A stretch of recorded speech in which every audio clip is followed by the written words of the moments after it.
How are you? I wish you all will remain very well. I am present once again with a new topic about verb. Today we shall discuss about verb.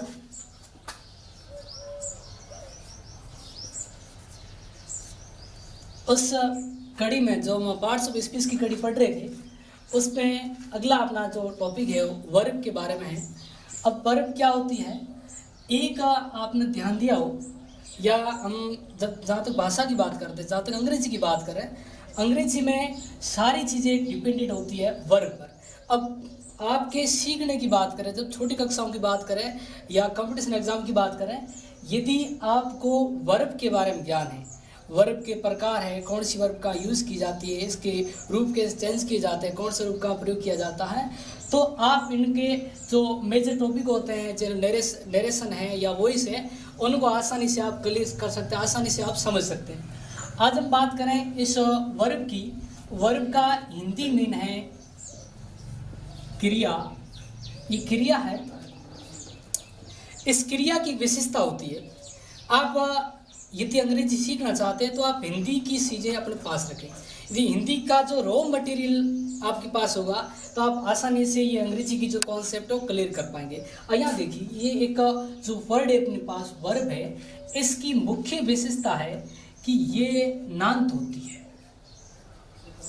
आप हिंदी में पहचान करें कि verb क्या है, क्रिया क्या है, तो इसकी विशेषता है कि ये नांत होती है। नांत का मेरा मतलब है कि इसके अंत में हमेशा ना आता है। जैसे मैं वर्ड बोलूं, पढ़ ना, लिख ना, जा ना, आ ना, यानी जो वर्ड हम बोल रहे हैं इनके पीछे क्या आ रहा है, ना आ रहा है। यानी कि जो हिंदी शब्द होते हैं क्रिया के, उनके अंत में ना आता, नांत होती है।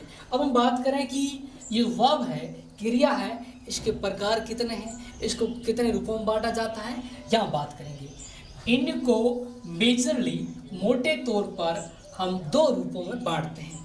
पहला रूप है इसको हम कहते हैं हेल्पिंग वर्ब। पहला रूप है इसका हेल्पिंग वर्ब। दूसरा है main verb. Helping verb, main verb.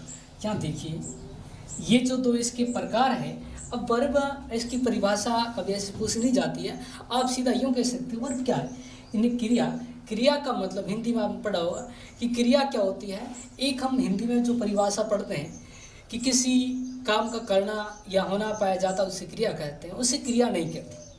इसकी डेफिनेशन है वे शब्द जिनके द्वारा किसी काम के करने या होने पाए जाने का बोध होता है। Listen it once again. वे शब्द जिनके द्वारा हमें किसी काम के करने या होने पाए जाने का बोध होता है, हमें पता चलता है, भान होता है कि कोई कार्य हो रहा है, उन्हें कहा जाता है वर्ब क्रिया। हम जो आज तक परिभाषा पढ़ते हैं वो आधी दूरी है, लेकिन ये क्या होता है, एक ग्रुप ऑफ वर्ड्स होता है, शब्दों का एक समूह होता है। दैट टेल्स अस, जो हमें बताता है अबाउट समथिंग व्हाट हैपनिंग, जो कुछ घटना घटित हो रही है उसके बारे में बताता है। आप इसकी परिभाषा लिखना चाहें तो मैं यहाँ एक परिभाषा इसकी दे देता हूँ। इसके नीचे इसकी डेफिनेशन है, वो ये है, वर्ड, और हम कह सकते हैं group of words, group of words, शब्द या शब्दों का समूह, which denote us,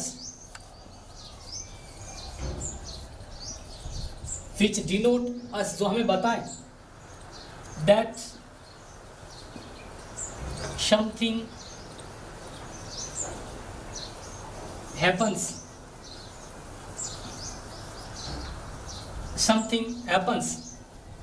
यानी कि शब्द या शब्दों का ऐसा समूह जो हमें ये बताएं, हमें ये डिनोट करें कि कुछ न कुछ काम हो रहा है, कोई न कोई काम हो रहा है, कुछ घटना घटित हो रही है। अब खड़े हैं, वो बैठा है, वो जा रहा है, खा रहा है, पी रहा है, यानी कि ये ऐसे शब्द होते हैं जो किसी क्रिया के बारे में बताते हैं। अब देखिए, इनके जो हमने क्लासिफिकेशन किया था, दो प्रकार थे इनके, वो ये है, हमने अभी कहा था कि का हेल्पिंग वर्ब, दूसरा है मेन वर्ब, दूसरी है मेन वर्ब। देखिए हेल्पिंग है, इसका एक और नाम है, यह मैं लिख देता हूँ, इसको एक्सिलरी वर्ब भी कहा जाता है, एक्सिलरी वर्ब भी कहा जाता है। यानी कि ये क्या होती है, सहायक क्रिया होती है। एक तो होती है सहायक और एक होती है मुख्य क्रिया। कितने प्रकार? दो। हेल्पिंग वर्ब सहायक क्रिया, मेन वर्ब मुख्य क्रिया। अब देखिए इनको हम ऐसे बांटते हैं, हेल्पिंग का मतलब है सहायता का, यानी कि ये क्रिया ऐसी होती है जो किसी भाव को, किसी बात को, किसी वाक्य को समझने में हमारी सहायता करती है। So these are called helping. यानी कि कोई भाव है, कोई बात है, इनके बिना वो अधूरी रह जाती है या हमें समझ में नहीं आती है। ये ऐसे वर्ड होते हैं, शब्द होते हैं जो उस बात को, उन भावों को, उस सिचुएशन को आसानी से हमें समझा देती है, हमें डिनोट करवा देती है, इसलिए इनको कहा जाता है हेल्पिंग वर्ब। ये होती है मेन वर्ब, ये मुख्य ऐसी क्रिया होती है जो काम करती है। ध्यान दें कि जो टेंसों की बात करते हैं ज़्यादातर ये हमें काम के बारे में, टेंस के बारे में, समय के बारे में बता देती है और ये उस काम के बारे में बता देती है। अब देखिए इसमें कौन कौन सी है, तो आपके सुविधा अनुसार याद करने के लिए पहले मैं आपको ये पहले बताऊंगा कि कौन कौन सी है, फिर हम इसके बारे में आगे बढ़ेंगे तो आपको समझा जाएगा कि कौन सी का प्रयोग कहाँ किया जाता है, किसके क्या रूल होते हैं। तो पहले आपको याद करने के तरीके से आपको मैं बता दूं, आप काउंटिंग करना फिर बताना कि कौन कौन सी है। इसमें आपको बता दें, एक कैटेगरी में इनको बांट लेते हैं। वो कैटेगरी यह है कि एक तो इसके अंदर होती है डू फॉर्म में। वैसे ये कोई ऐसी कहीं लिखा हुआ किताब आपको नहीं मिलेगा, मैंने मेरे हिसाब से मैं बता रहा हूँ कि आपको याद करनी हो कि हेल्पिंग वर्ब कौन कौन सी है, कितने प्रकार हैं, तो एक ट्रिक आप आसानी से याद कर सकते। इनको तीन भागों में बांट देते हैं। एक होती डू फॉर्म्स। डू फॉर्म्स में कौन कौन सी आती है, डी से शुरू होने वाली। डी से शुरू कौन होती है, डू, डज और डीड। ये मत करना, डन होती है। डी फोर, डू से स्टार्ट, डू फोर में कितनी है, तीन। डू है, ध्यान रहे कि डू है, इसके डबल रोल है, ये मेन वर्ब भी है और एक हेल्पिंग वर्ब भी है, इसके डबल रोल है। अब इसमें देखिए डू है, यदि प्लूरल है तो डू और सिंगुलर है तो डज आएगा। ऐसी बात ही यदि पास्ट होगा तो डीड आ जाएगा। ये हेल्पिंग वर्ब कितने हैं, तीन है। और दूसरी है, उसमें आती है जिनको हम कहते हैं बी फॉर्म। आपने सुना होगा बी फॉर्म कहा जाता है। कभी कभार स्टूडेंट्स ऐसा होता है कि आपके कभी कभार तो टेंसों में खाली जगह में वर्ब दी हुई रहती है, कभी कभार आपको सिर्फ बी फॉर्म लिखा हुआ रहता है, बी। और सर्वाधिक जो कंपटीशन एग्जाम है उसमें क्या होता है कि कभी कभार बी लिखा हुआ रहता है और फिर चार ऑप्शन आते हैं। अब उनमें से चार में से उसमें सिर्फ बी लिखा है और आपके ऑप्शन में दिए रहते हैं इजारे में, वाज में, ऐसी चीज़ें दी हुई रहती है। कभी कभार ऐसा होता है कि हम कंफ्यूज हो जाते हैं कि यहाँ तो बी लिखा है और ऑप्शन में बी वाला कोई बी का बिन वगैरह तो लिखा ही नहीं है। अब उसमें जो बीइंग बिन ऐसा लिखा नहीं, सिर्फ क्या रहता है इजारे वाज दी हुई रहती है, वहाँ समस्या आती है। कई बार स्टूडेंट्स के ऐसे बोर्ड एग्जाम में होता है, दो आती है डबल, जिसमें फ्लैंक्स दिए हुए रहते हैं, ब्लैंक्स आपको भरने होते हैं, वहाँ भी आपको कंफ्यूज होता है। तो ध्यान रहे कि जब बी लिखा है, बी का अर्थ होता होना, भव संस्कृत का है, तो बी का मतलब है कि जहाँ बी लिखा है आप पांच ये क्रियाएं भरे, ईज, आर, एम, वाज और एक है, मैं यहाँ लिख देता हूँ वर्ब। कितने हैं, पांच। बी फॉर्म कौन है, ईज है, आर है, एम है, वाज है और वर है। उसके बाद आगे चले, इनको बांट देते एच फॉर्म। किस में, एच फॉर्म। एच फॉर्म में एच से शुरू होने वाली क्रिया, एच में एक है हीज, एक है हैव और एक है हेड। कितनी है, तीन। पहली हेज, हैव और हेड। अब आप काउंटिंग करिए स्टूडेंट्स, कितनी है मैडम? 3 है। Dear students, count how many? Counts how many? 3. Counts how many? 11. ध्यान दें, इनको बेटा कहा जाता है primary helping verb. Primary verb होती है 11 है। Do, does, did, is, are, am, was और वर, हेज, हैव और हेड, इनको प्राइमरी कहा जाता है। एक होती मॉडल एक्सिलरी वर्ब, ध्यान दें। इनके भी 2 प्रकार है, एक प्राइमरी होती है, प्राइमरी के अंदर हेल्पिंग वर्ब आ जाती है, और एक मॉडल एक्सिलरी होती है, उनकी संख्या बेटा 13 होती है। ये कितनी है टोटल? 11 और 13 टोटल कितना होते हैं? 24। अंग्रेजी भाषा में कुल मिलाकर के हेल्पिंग वर्ब है उनकी संख्या 24 है। 2 कैटेगरी में बांटी गई है। एक है प्राइमरी, प्राइमरी के अंदर टोटल 11 है जो आपको दिख रही है, डू, बी और एच फॉर्म बदला है, और 13 होते हैं modal. Modal are also helping verb, सभी मॉडल हेल्पिंग वर्ब है। हेल्पिंग वर्ब मॉडल कतई नहीं है, ध्यान दें, एक बार फिर से समझें। सारे मॉडल है, सारे मॉडल एक्सिलरी वर्ब्स है, वे हेल्पिंग वर्ब होती है, लेकिन सभी हेल्पिंग वर्ब जो प्राइमरी एक्सिलरी वर्ब है वो कभी भी मॉडल नहीं है, यह ध्यान दें। अब आपकी जहाँ तक हम बात करें वर्ब की, तो बेटा हेल्पिंग वर्ब में जो ये क्रिया है अब टोटल 11 है, वो मॉडल अलग टॉपिक में पढ़ेंगे। यहाँ बात करें तो टोटल कितने 11 हैं, आप नाम याद रख सकते हैं। डू में कितनी है? 3 है, डू, डज और डीड है। बी में कितनी है? 5 है, ईज, आर, एम, वाज और वर है। एच में कितनी है? 3 है, हेज है, हैव है, हेड है। ये इनके टोटल 11 रूप होते हैं। अब देखिए यहाँ थोड़ा सा रुकेंगे आपकी सुविधा के लिए। क्या आपने नोटिस दिया क्या? यहाँ मैंने स्पेलिंग लिखी है डस की। डस के लास्ट में क्या आया है? एस आया है। डस के लास्ट में क्या दिख रहा है? एस दिख रहा है। मैंने ईज लिखा है, ईज के लास्ट में क्या दिख रहा है आपको? एस दिख रहा है, दिख रहा है। आर के लास्ट में है, डू के नहीं है, डिड के नहीं है, डस के हैं, ईच के हैं, एम के नहीं है, वाज के क्या लिखा हुआ? एस। यानी कि वाज के स्पेलिंग है, उसके लास्ट में एस आया है। वर के नहीं है, हेज की स्पेलिंग के लास्ट में क्या दिख रहा है? S.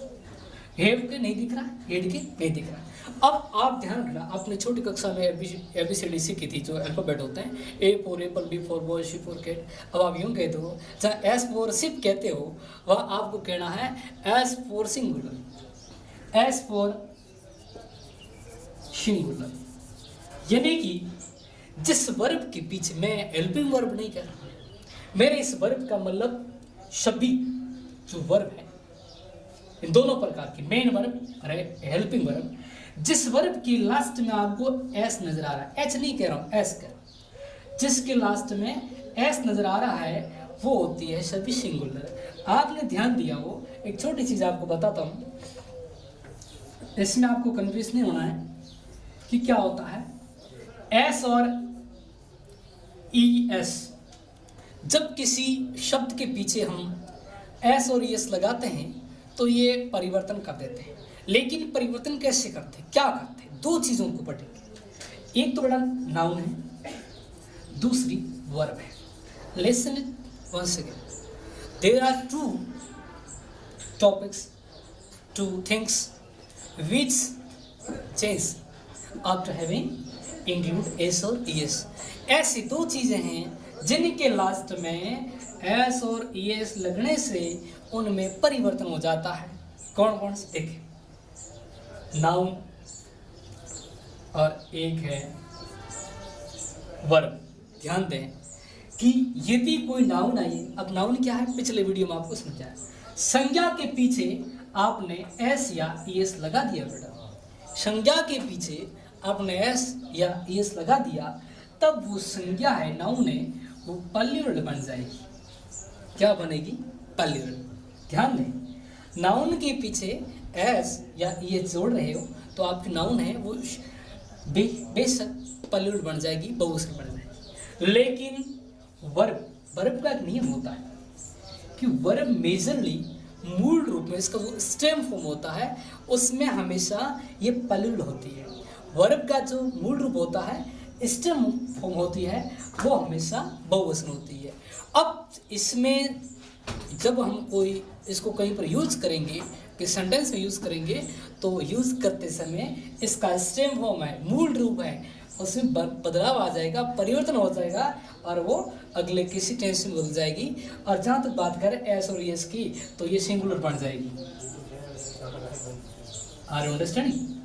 I mean when we place S और ES with noun, then it changes into plural, and when we place s or s with verb, it changes into singular. Any doubt? Now we shall discuss about. मुझे लगता है कि आपको ये सारी चीज समझ में आ गई। कौन सी? ये नाउन के साथ s ये जुड़े प्लूरल, वर्ब के साथ s ये जुड़े सिंगुलर। अब यहाँ ध्यान दें, मैंने आपको भी कहा था मुझे तो आपको यूँ समझाना है कि एस का क्या अर्थ है, एस फॉर सिंगुलर क्या है। यानी कि जिस मेन वर्ब या हेल्पिंग वर्ब के पीछे एस यस आया इट मीन वो सिंगुलर है। अब यहाँ हम डू प्लूरल के लिए काम लाते हैं, डज सिंगुलर के लिए काम लाते हैं। तो मैं उम्मीद करता हूँ कि आपको हेल्पिंग वर्ब की समझ में आगे होगी। अब हम बात करें मेन वर्ब की। यहाँ ध्यान दो, मेन वर्ब की क्या होते हैं? 5 रूप होते हैं। मेन वर्ब को 5 रूपों में बांटा जाता है।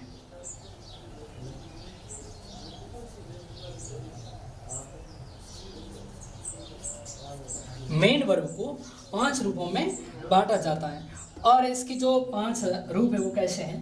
देखिए, इनके अलग अलग नाम रखे जाते हैं और हम यहाँ बात करें तो इनके जो नाम रखने की बात है, एक फर्स्ट फॉर्म होती है बेटा छोटी कक्षाओं के छात्र, 6वीं से लेकर 8वीं तक के बच्चे ध्यान दें। कई बार अलग अलग किताबों में छपता है कि कई बार तो लिख दिया भाई v की घात 1 है, कई बार ऐसा लिखते हैं, कई बार यूं लिख देते हैं, कई बार इसके नीचे लिख देते हैं। डोंट वरी, कहीं पर भी लिखे एक लिखा इसका मतलब फर्स्ट फॉर्म है, ऐसा इसने रोमन में लिखा तो भी फर्स्ट फॉर्म है, ऐसे घात में लिख रहा है इसका मतलब ये थर्ड फॉर्म है, नीचे लिख कहीं पर भी लिखे 5 ज़्यादा तो आएंगे नहीं। अब इसमें आपको क्या करना है? फर्स्ट फॉर्म अपने मेजर रूप में होती है। जैसे बात करें एक अपने पास वर्ब है गो, क्या है? गो। अब ध्यान दो डियर स्टूडेंट्स कि ये जो मैंने गो लिखा ये स्टेम फॉर्म है। क्या बोला?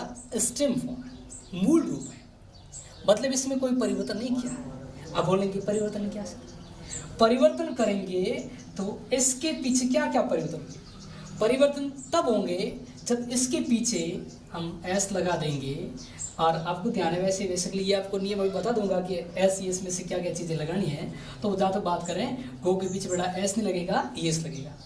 और सेकंड में इसका रूप बदल जाएगा, थर्ड में कभी आईएनजी लगा देते हैं, कभी रूप भी चेंज कर देते हैं, कभी अलग जो वर्बें होती है ईडी वगैरह लगाते हैं वो इनका रूप। अब गो है ये अभी प्लूरल है, इसको सिंगुलर बनाना है तो आप क्या करेंगे? इसके पीछे ये जोड़ेंगे। अब आपके माइंड में एक सवाल पैदा हो रहा होगा, आपके माइंड में सवाल ये है कि सर आप कह रहे हो कि एस और एस आपने यहाँ एक ही लगाया है, तो बड़ा आपको एक छोटा सा यह एक बिंदु याद रखना है कि यदि वर्ब आती है उस वर्ब के लास्ट में आपको दिखे सी एच, आपको दिखे एच एच, आपको दिखे एच, आपको दिखे ओ, आपको एक्स दिखे या डबल जेड, इस चीज को आप नोट कर लेंगे अपनी कॉपी में। क्या चीज़ें हैं? यदि मेन वर्ब के लास्ट में सी एच आया है, एस एच आया है, इसका प्रोनाउंस आप ठीक ढंग से करें, ये एच नहीं है, एस नहीं, इसको एच भी नहीं पढ़ना है, इसको एच एच पढ़ा जाता है। एस एच आया है, एस आया है, ओ आया है, एक्स या डबल जेड आया, तब आपको उसमें एस और ई एस में से सेलेक्ट करना है ई एस, एस नहीं, क्या लगाना है? C H. अब देखो ध्यान दो, जिनके पीछे ई एस लगता है उनकी संख्या कम है, जिन जिन के पीछे ई एस लगेगा उनकी संख्या कम है, जिनके पीछे एस लगेगा उनकी संख्या ज़्यादा है। आप क्या करो, जिनके पीछे ई एस लगता है उनको याद कर लो, बिकॉज उनकी संख्या कम है। और जहाँ जहाँ आपको ये नजर नहीं आते वहाँ ऐसे लगा दो, लेकिन शर्त ये दे मस्ट बी सिंगुलर, होना चाहिए एक वचन। अब क्या ध्यान देना, ज्यादा देखो इसलिए वो आया है, इसलिए गो के पीछे क्या लगेगा, ईएस लगेगा, कोई दिक्कत नहीं। इसी बात देखो डू की स्पेलिंग में देखा, पीछे क्या आया ओ, इसलिए हमने क्या लगाया ईएस, ये ऐसे पड़ा डज।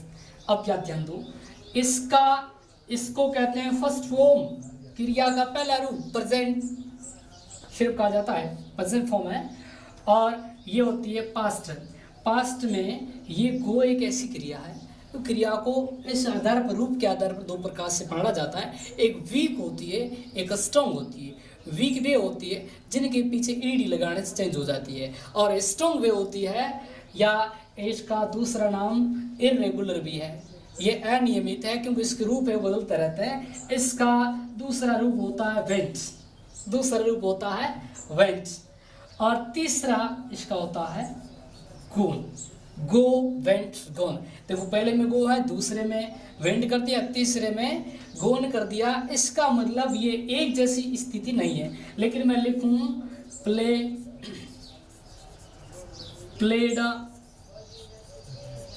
ध्यान दे।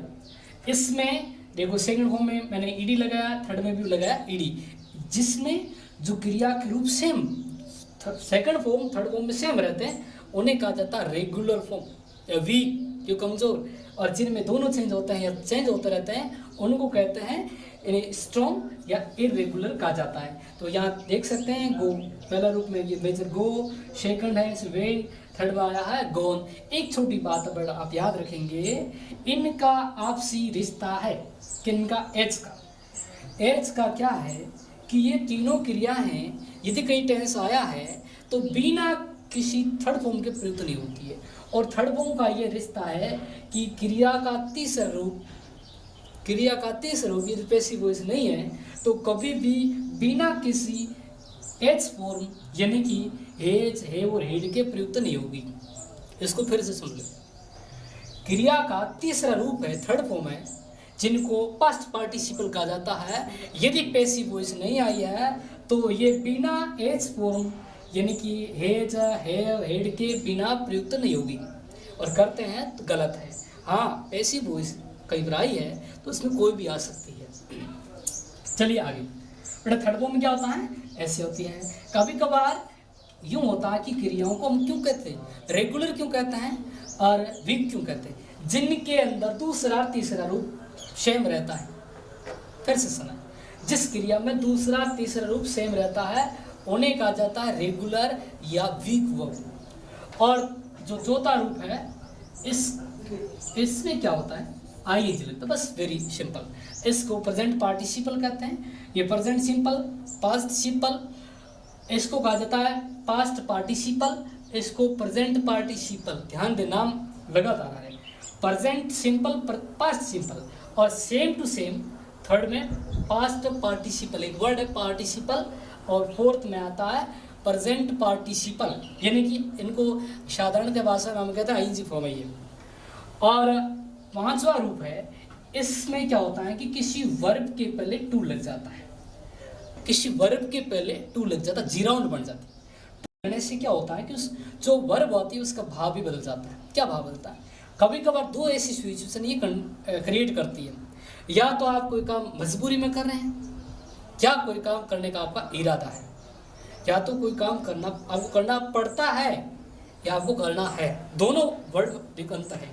मुझे स्कूल जाना पड़ता है, मतलब पड़ता है इसका मेरा मुझे मजबूरी है मेरी, और मुझे जाना है इसका मेरा इंटेंशन है, मेरा इरादा है। तो जब टू लगता है तो कितनी दो ऐसी सिचुएशन क्रिएट होती है जिनको 5 रूप कहा जाता है। मुझे उम्मीद है कि आपको ये जो 5 रूप है वो समझ में आ गए होंगे। अब आपकी इंग्लिश को मजबूत करने के लिए आप एक काम करेंगे इस लॉकडाउन की छुट्टियों के दौरान कि कम से कम 300-400 सी जो आपकी पासबुक में वगैरह दी हुई रहती है, क्रियाओं के रूप सीख लो।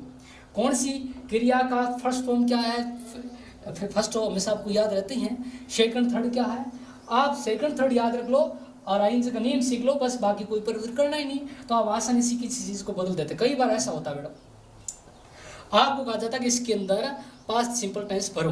अब पास्ट सिंपल टेंस भरना है तो पास्ट सिंपल में तो क्रिया का तीसरा रूप आता है, लेकिन हुआ क्या कि भाई साहब को पता ही नहीं कि इस जो क्रिया है कम है इसकी थर्ड फॉर्म क्या होती है, आपको पता नहीं होता है कि स्लीप इसकी थर्ड फॉर्म क्या होती है। ऐसी कंडीशन में आपको टेंस और सारी चीज़ें जिसके लिए जरूरी स्ट्रक्चर याद होते हुए भी नहीं कर पाएंगे, because you don't know about form of the verbs. So you must before I can say you can collect a summary of the main verbs. अब अगले में आपको लेके चलते हैं। मुझे आपको यूँ बताना था कि एक सेंटेंस में आपको देने वाला था कि इसके दो प्रकार हैं, इनको कैसे प्रयोग करते हैं। जो दो चीज़ें आपको बतानी थी, मैं यहाँ लिख रहा हूँ इज आर एम, और एक का इसके नीचे लिख देता हूं मैं डू और डज, थोड़ा अलग मामला है। ऐसी बात मैं यहीं पर लिख देता हूं हेज और हेल, इस तरफ लिख देते हैं वाज और वर, वाज और वर, डिड हेड। ध्यान दें ये है प्रेजेंट, ये है पास्ट, प्रेजेंट और पास्ट। अब यहां मैंने जो लिखा है देखिए बेटा, इंग्लिश में बात करने के तीन तरीके अपने पास होते हैं। इंग्लिश में हम तीन तरीके से बातें करते हैं या अपने भाव होते हैं उनको तीन प्रकार से एक्सप्रेस कर सकते हैं। पहला है कि टेंस। ध्यान दें टेंस क्या है। टेंस का मतलब है कि कोई कार्य किया जाता है, कार्य क्या वर्ब है, कोई कार्य कब किया जाता है उस समय का पता जिस वर्ब के रूप से चलता है वो रूप ही तो टेंस कहलाता है। बट एक बात ध्यान दें, tense and time are each different each other. Tense और टाइम है अलग अलग चीज़ें, टेंस और टाइम का कोई ताल्लुक नहीं, अलग अलग चीज़ें हैं। टेंस किस पर डिपेंडेंट, टेंस को घड़ी नहीं देखनी पड़ती, टेंस क्रिया का रूप देखता है और टाइम घड़ी देखता है, कैलेंडर देखता है। देखिए एक तो टेंस से बात करें, यदि आप काम कर रहे हैं तो टेंस, आप काम नहीं कर रहे फिर भी आपको बात करनी है तो आप उसमें यूज़ करेंगे टू बी फॉर्म। आप काम कर रहे हैं, आपके द्वारा काम किया जा रहा है तो आप टेंस, और आप काम नहीं करें लेकिन फिर भी आपको बात करनी है तो आप उसमें यूज़ करेंगे टू बी फॉर्म। और तीसरा तरीका है, कभी कभार आपके ऐसे हालात बन जाते हैं, कभी कभार या हम कह सकते हैं हमारे निजी या हम कह सकते हैं प्राकृतिक हालात बनते हैं, उनको व्यक्त करने के लिए इसमें मॉडल का प्रयोग किया जाता है। तो कितने तत्व हैं, टेंस है, टू बी फॉर्म है, मॉडल, तीन तरीकों से हम अपनी बात को व्यक्त कर सकते हैं। अब यहाँ जो मैंने लिस्ट लिखी है ये यूँ बताते हैं कि आप काम नहीं कर रहे हैं, आपको अपनी स्थिति बतानी, नॉर्मली आपको अपनी बातें करनी है, या हम कह सकते हैं आपको स्पीकिंग इंग्लिश की बात करें या आप कन्वर्सेशन कर रहे हैं, इनके लिए वर्तमान स्थितियाँ हैं तो आप इनमें से यूज़ करेंगे। और उनमें आपको ध्यान रखना है कि इनका प्रयोग करेंगे तो आप कहेंगे टेंस का नाम क्या रखें, तो इनके अंदर यदि वर्तमान कोई काम नहीं हो रहा है लेकिन आप बात कर रहे हैं वर्तमान में है तो इनको, वैसे तो ये कंटिन्यूस की एक प्रकार की हेल्पिंग वर्ब है प्रेजेंट के कंटिन्यूस की, लेकिन इनको प्रेजेंट की सिंपल में माना जाएगा। फिर से सुने, यदि इज आर एम आया है लेकिन इनके बाद में आइंज नहीं आई है तो आप इसमें जो टेंस यूज़ कर रहे हैं वो आप कहने के लिए होगा, टेंस होगा प्रेजेंट सिंपल टेंस। इसी बात है नेगेटिव या इंटरोगेटिव है तो डू डज यूज़ करेंगे। और ये जो रहे ये भी आपने ध्यान दिया होगा तो प्रेजेंट परफेक्ट टेंस की हेल्पिंग वर्ब है, लेकिन जब तक इनके पीछे थर्ड फॉर्म नहीं आती है तो आपके कहने का अर्थ होगा कि इसके अंदर आपने प्रेजेंट सिंपल टेंस यूज़ किया है। ऐसी बात है उस पॉलिटी को देखिए, द वाज और वर कौन सी टेंस की हेल्पिंग वर्ब है, पास्ट कंटिन्यूस या प्रोग्रेसिव की, लेकिन इनके बाद आइंज नहीं आया तो आप यूँ समझेंगे कि इसमें पास्ट सिंपल है, इसमें प्रेजेंट सिंपल था, इसमें कौन सा है पास्ट सिंपल है। और डिड में तो है ही ऑलरेडी, लेकिन डिड का प्रयोग कब करेंगे, ध्यान दें तीनों क्रिया डू, डज, रीड, इनका प्रयोग जब सेंटेंस इंटरोगेटिव हो या नेगेटिव हो तब इनका प्रयोग किया जाता है। फिर हेड है, हेड का प्रयोग भी पास्ट सिंपल टेंस में करेंगे। अब देखिए यहाँ इसको क्लियर करते हुए आगे चलते हम कि इनमें क्या होता है, इनके सीधे बाद में कोई चीज़ आ जाती है। कोई हम कह सकते हैं एब्स्ट्रैक्ट नाउन आ जाती है, जैसे आपका नाम मैं खुश हूँ, अभी आप खुश है तो कह देंगे आई एम हैप्पी, मैं खुश था आप कह देंगे आई वाज हैप्पी। ऐसी चीज़ें इसके अंदर आ जाती हैं। तो मुझे उम्मीद है कि जो वर्ब की बारे में हमारी बात हुई है वो आपको अच्छे ढंग से क्लियर हो गई होगी। और अगले जो सेशन में हम मिलेंगे उसमें नए टॉपिक के साथ मिलेंगे। आपको कोई किसी प्रकार का डाउट हो तो आप इसी चैनल पर कमेंट बॉक्स में लिख सकते हैं, हम हर संभव आपकी सहायता करने की कोशिश करेंगे। थैंक्स।